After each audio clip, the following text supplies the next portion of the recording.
La parole est maintenant à Alain Marc pour le groupe Les Indépendants.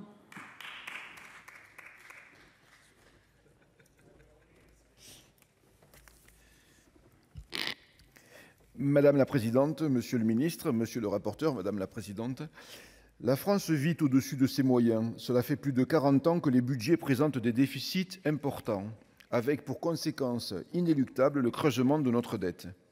Mais les déficits et la dette publique ne sont pas les seuls indicateurs qui démontrent cette réalité. Les économistes analysent aussi l'actif extérieur net de notre pays, c'est-à-dire la différence entre les actifs détenus à l'étranger par des Français et les actifs français détenus par des étrangers. Fin 2021, l'actif extérieur net de la France était en notre défaveur de plus de 800 milliards d'euros, soit 33% du PIB. C'est colossal.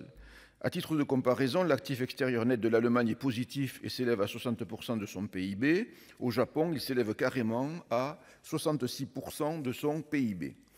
Cette situation nourrit le sentiment de dépossession des Français, qui sentent que le destin économique de la nation leur échappe. Pourtant, il n'y a pas de fatalité.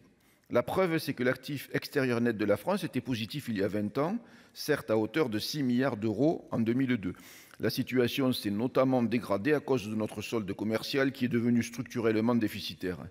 Nous devons inverser la tendance au plus vite pour retrouver l'esprit de conquête et gagner des positions à l'étranger. Il faut bien sûr que nous poursuivions les efforts pour améliorer notre compétitivité. Cela vaut pour l'agriculture, bien sûr, et le Sénat a récemment fait des propositions ambitieuses dans la matière, et plus largement pour tous les autres secteurs. Mais il faut aussi que nous capitalisions sur les atouts dont nous disposons à l'étranger.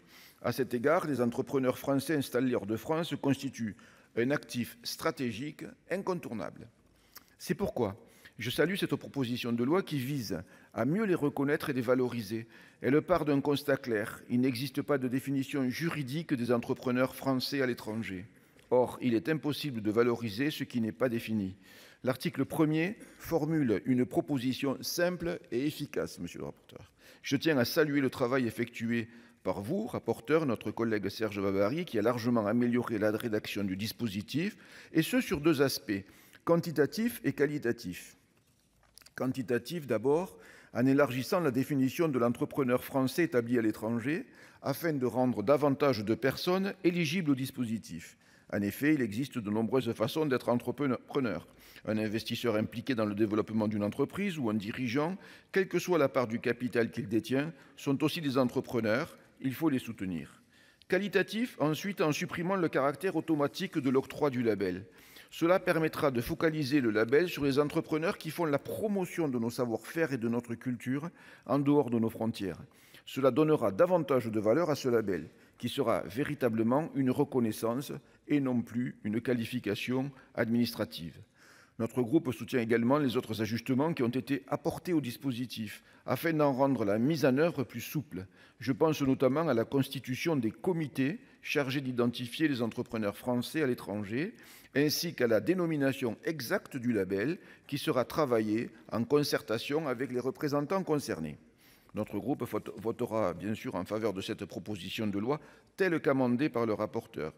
J'espère que le gouvernement soutiendra cette initiative, mais j'ai cru, en entendant les propos de monsieur le ministre, que ce serait le cas, afin qu'elle puisse être rapidement mise en place et produire des effets.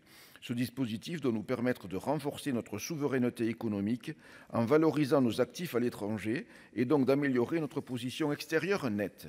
Il constitue une première d'un édifice qui pourrait devenir plus ambitieux à l'avenir. Ainsi, les entrepreneurs français établis hors de France pourraient être invités à développer leurs activités en France pour générer des emplois et des investissements sur le territoire national. Il s'agirait ainsi de favoriser la réimpatriation des capitaux générés à l'étranger.